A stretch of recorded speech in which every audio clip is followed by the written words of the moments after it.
So I don't know about you, but every time that I watch a film that I really love, I wish that I could sit down with the cinematographer and understand how they shot the film, why they shot the film the way they did, and get some insight into how that film came to be. So today we're going to do a deep dive case study of a film that's near and dear to my heart that I shot and produced called Once Upon a Time in Uganda. This movie has been a labor of love for everybody involved for the past 8 years. It's now just having its theatrical premiere nationwide. So it's been quite a journey getting to this point, as most documentaries are. So, I really want to take you through the making of this film, how we came to the decisions that we did, why we shot the film the way that we did, and give you some understanding of how this all came together. Testing microphone 1, 2. Coming at you live from Africa. Welcome to Uganda. Okay, action. This is the home of the best action movies. We call it Wakaliwood. My movies, they are action, but in a comedy way. If we need a gun, we weld it. Anything like a jib, camera stand, if we don't have one, we make it.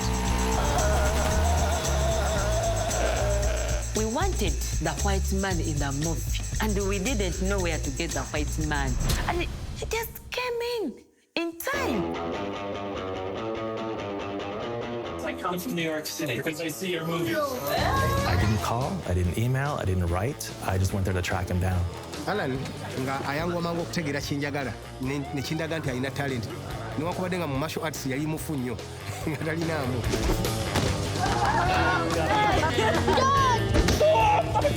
Isaac created a new genre with me that he's excited about. It's called beating up the white person genre, and it turns out all of Uganda is just in love with it. And I think it's funny as hell. Wow! African Tarantino. You're the George Lucas of the Thank you. We think he's made 47 films in 11 years.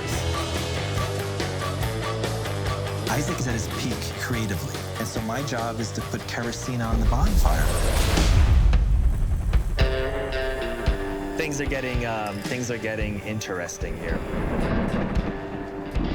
I reached a point where I felt that I should leave this, but I'm struggling because that was my big dream. Now, we could have been the Beatles of exploding heads, man. Still can be. What really unites us is movies. For me, it's eye-opening. It's happening. It's global. With the help of my family and the Wakaliwood family, I feel like I have pressed the first brick in the foundation of the Uganda film industry. So Wakaliwood will live forever.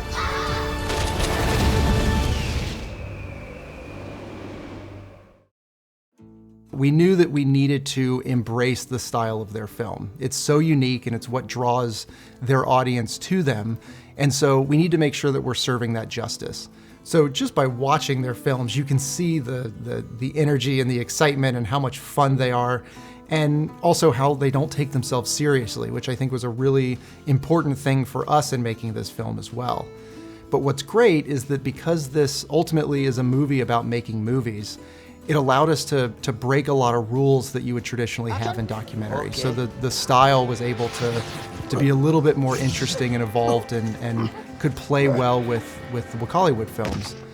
But what we also wanted to do is we needed to create a distinction between their films and our film. So trying to find a way to integrate a lot of their humor and comedy and effects and things like that, while also giving this film its own kind of distinct look and style. Most of Wakaliwood films are shot in standard definition, and most of these are in 4:3. So we wanted to kind of go the opposite route, and we wanted to shoot this in 4K. We wanted to shoot this in a 2:3:5 aspect ratio, give it a cinematic feel, and help elevate the stories that they're doing while also being able to give justice to their own films. So we also then wanted to give our film a different aesthetic feel, while again still supporting the true nature of the movies that they're making. So most of their films are either shot handheld or kind of in static wides and masters, and so we decided that we were going to do a lot of gimbal work, we were going to do a lot of time lapses, we were going to really kind of open this up and and showcase the work that they're doing in a slightly different format and slightly different way.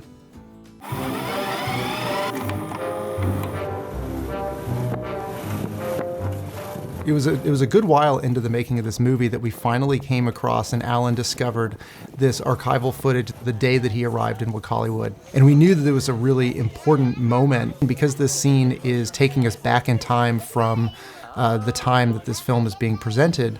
We wanted to remind people that this was a flashback or this was a previous episode. And so at the beginning of that sequence, we suck ourselves into the television, and then now to bring us back to present day, we do the same thing where we suck ourselves out of that television. And I think that's an effective way to remind people where we are in the timeline of the story. And we felt that being able to incorporate things into television screens and find new and interesting ways to bring that into the edit and the story would help serve the approach that we were trying to take with this movie. And that idea plays through where anytime that we have archival, or especially anytime that we have Isaac's films, we don't just show them on screen. We don't just cut to them. I think another piece of that is that his films are in 4:3 and our film was shot in 2:3:5. So we don't want to crop out what he's got going on. And so anytime that we go back to a Wakaliwood film, we've always put these inside of a television to again give that viewer experience of what it's like watching a Wakaliwood film. This is the world that we're living in, and try to keep people in that world as much as you can. One of the elements that we tried to draw into this film is there's a lot of backstory, there's a lot of things that we weren't there for. And so we wanted to find a creative way of telling that as opposed to just using traditional archival materials. So ultimately, Isaac is a storyteller, right? He's a filmmaker like the rest of us, and he is always looking for ways to take an experience or an idea and translate it into a form that the general public can understand and also be entertained by. And so there's a lot of things in the backstory of Isaac that we needed to explain in this film. But again, we didn't want to just do it through a sit-down interview. So we worked with Isaac and said, well, if you were to make a film about that memory, how would you do that? And it was really fun to be able to work with Isaac on the needs that we had for our film, while also, letting him do it in the tone and the style that he makes his films. And so this is a great example of that, where, we wanted to talk about kind of the darker periods growing up in Uganda under, the political instability. And so what Isaac came up with was, well, let's shoot a scene about that from my memory and from my childhood. And I'm going to have my own son play me and my son's friend play my older brother. And let me direct them in what that experience was like. And I really loved that experience and that process of finding a new way to convey some of those ideas, but doing it directly from the subject, so you don't feel like you're manipulating their history and their story in any way, and it's still being spoken from them, but in their manner of speaking.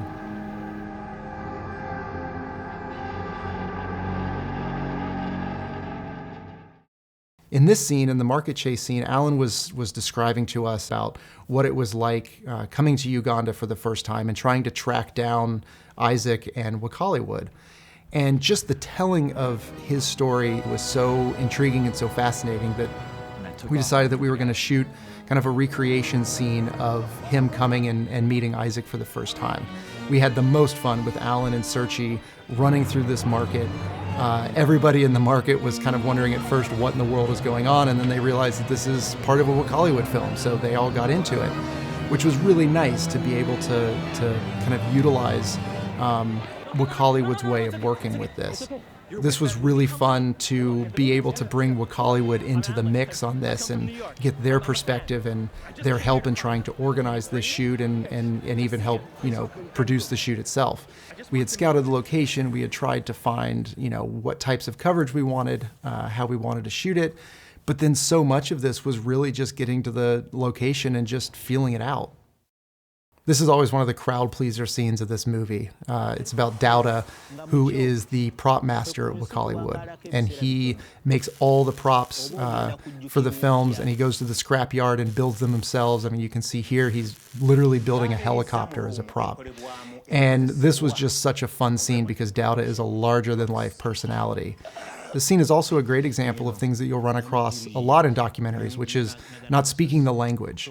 And while that can be difficult at times, I wouldn't consider that a hindrance at all, because as a verite cinematographer, your job is really to be able to take everything, whether it's verbal communication or body language or emotion or tone in a scene, and translate that and communicate that visually. You don't always have to know what's being said verbally to know what's being said in the way that someone's conveying something through body language. And so with this, without seeing the subtitles, without hearing, the words that Dauda's saying, you still know exactly what he's saying in the way that he expresses himself. And so you just find ways to follow that energy and follow that feeling that you're getting out of it without necessarily having to understand the actual words. What I will say is something that was ingenious is our sound mixer on this film, Nicolas Chappelle, did a really interesting thing where he took the feed from our subject's microphone that was being spoken in Uganda and was sending that feed to a translator who was sitting outside. And he was then our translator was doing a live translation into English, and then he was mic'd and sending that back. And so the director and I could hear both the Luganda of what was being recorded as well as the English in another ear.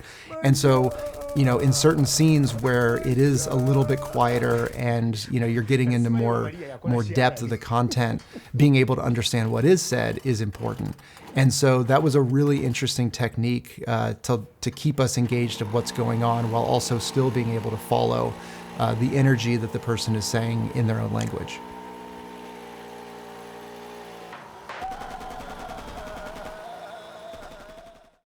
This is one of my favorite scenes from the film, and it's just a very kind of soft and quiet, but really introspective scene about Isaac's initial love of film. And I think it's something that everybody can attach to and feel that sentimentality out of it. And this goes back to kind of what is a film, and Isaac's trying to pass that story on to his kids. And so Isaac wanted to build a projector. He wanted to, or at least build a light in the way that he had first made his own projector to watch films.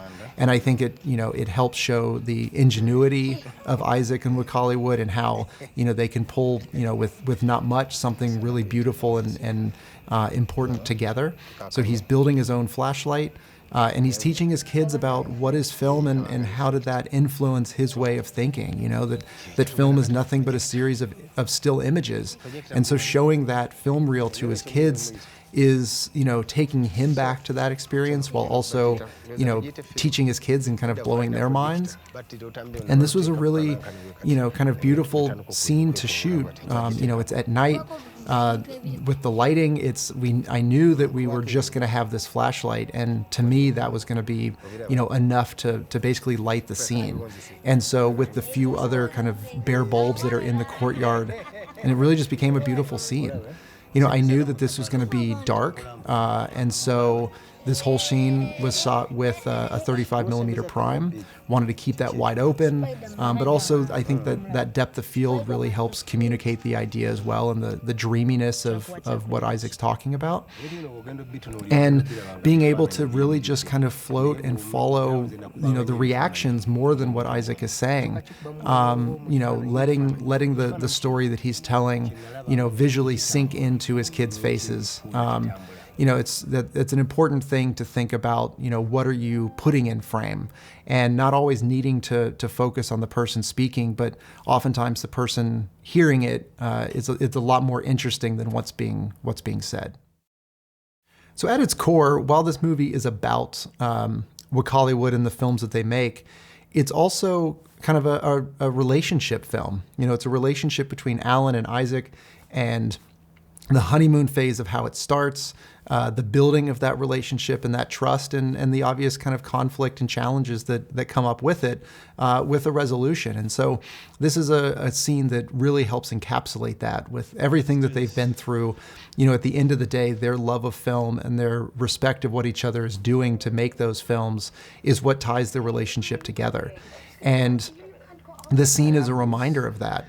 you don't always have to approach something that if you're going to have a lot of coverage that's needed, that you don't necessarily need to bring in multiple cameras to shoot this. You know, this scene was just me and the sound mixer. And, you know, if as long as you're listening and paying attention and finding those moments of, again, should I be looking at the person speaking or looking at the person reacting? Or what is it that they're looking at that's giving them those reactions? If you're thinking about that and kind of always moving and always being prepared to shift that focus from one person to the next, then you can very easily do that with one camera. And in some ways, it's a lot easier to do it by yourself when you're not having to step over each other and keep, you know, other cameras and crew out of the shot.